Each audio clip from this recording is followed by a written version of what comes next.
Всем привет!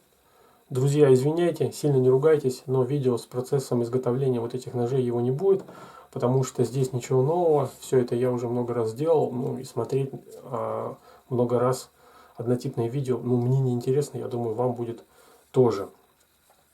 Основная идея в следующем.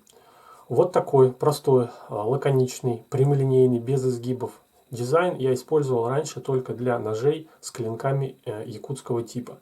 Я подумал, что это не совсем справедливо и решил сделать в точно таком же исполнении нож с клинком классического типа. То есть тут у нас есть классические спуски, все как положено, но исполнение абсолютно такое же, как и раньше. Больстер из рога, комбинированные ножны, цилиндрические формы, все прямолинейно, минималистично. Не все шло по плану, в частности, вот этот клинок был длиннее, но уже в конце ковки, скажем так, я его неудачно рихтанул, то есть на холодную уже не надо было делать, я упустил момент, когда еще можно было поправить, и кончик у меня откололся, вот, поэтому клинок получился шейником. Как многие там уже замечали, что нож шейного типа в каждом проекте это уже традиция. Ну, наверное, да. Ну, я не планировал, но тем не менее вот так вот получилось. Небольшой нож будет с подвесом, с длинным подвесом на шею. Так, теперь вкратце о деталях, о общих деталях у всех этих ножей. Значит, из двух половин сделана деревянная часть, есть отверстие, кожа растительного дубления пропитана обувным бесцветным воском. Я его давно использую, он хорошо себя зарекомендовал, приятно пахнет в том числе. Значит, подвес, ну я его называю финский подвес через 4 дырки. Толстая здесь тесьма, клееная из двух слоев, очень прочная, практически невозможно ее руками разорвать.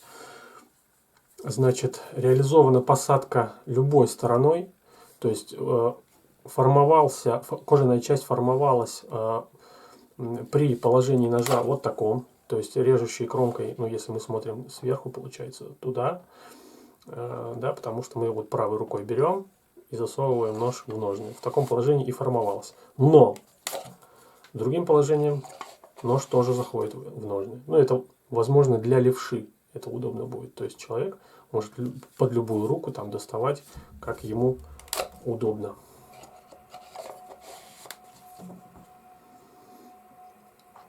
Деревянная часть состарена, броширована и покрыта морилкой. Выглядит очень антуражно, как мне кажется.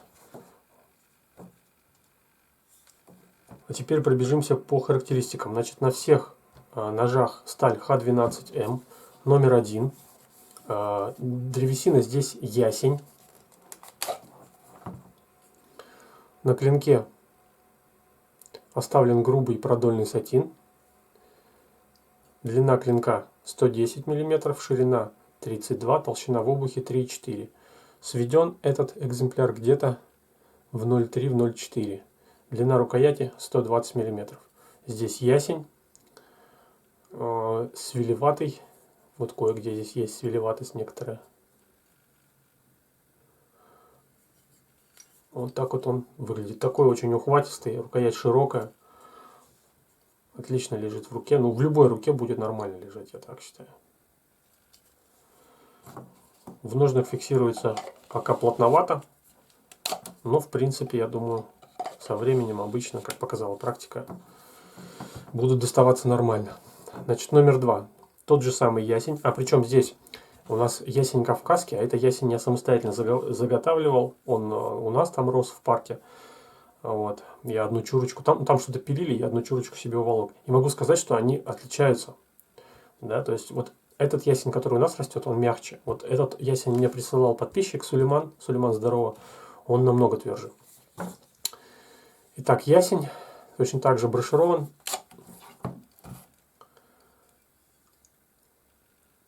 Длина клинка 110 тоже, 29 ширина, 3,2 в обухе. Длина рукояти 120, сведен также в 0,3-0,4. Но подгонку больстера я не показываю. Здесь как бы, если бы были косяки, я бы вам показал. Вот, давайте на этом посмотрим. Вот видно, как он сведен. Стараюсь сводить ровно. Дулька прорезана. Значит, пористая часть у рога залита суперклеем, то есть сюда уже влага не должна попадать.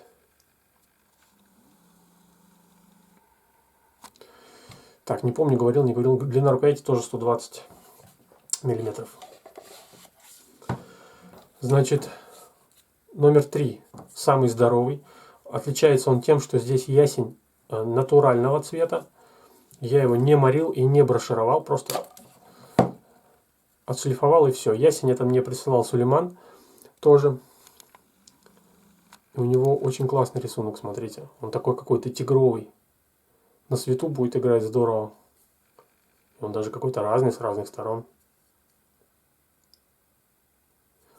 Ну, ножны здесь простые, чем-то немножко напоминает зебрана, да? Дерево такое есть экзотическое.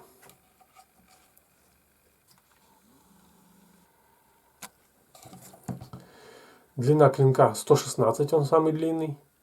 31 ширина, 3,6 в обухе, 120 рукоять. Сведен уже тоньше, где-то в 0,3 примерно. Ну, давайте у него посмотрим детали. Оп.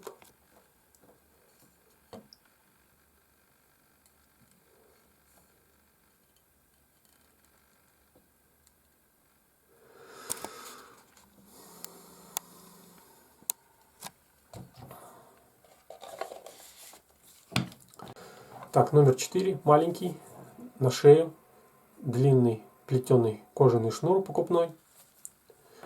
Значит, древесина здесь акация, тоже тонированная, той же самой морилкой и брошированная. Значит, здесь реализована более легкая посадка, то есть легче достается. Специально сделано, потому что люди писали мне, что хотелось бы для ножей, которые висят на шее, чтобы нож доставался легче, чем вот на всех остальных ножах. Ну, потому что положение такое, он у тебя на груди висит, неудобно. Длина клинка 82, ширина 29, толщина в обухе 3,4, сведен тонко, где-то в 0,2, длина рукояти 100 мм. Точно так же легко убирать этой стороной, можно убирать другой стороной, под левшу, под правшу, кому как нравится. Ну, в принципе, все. Вот такой вот проект. Всем, кто посмотрел, большое спасибо.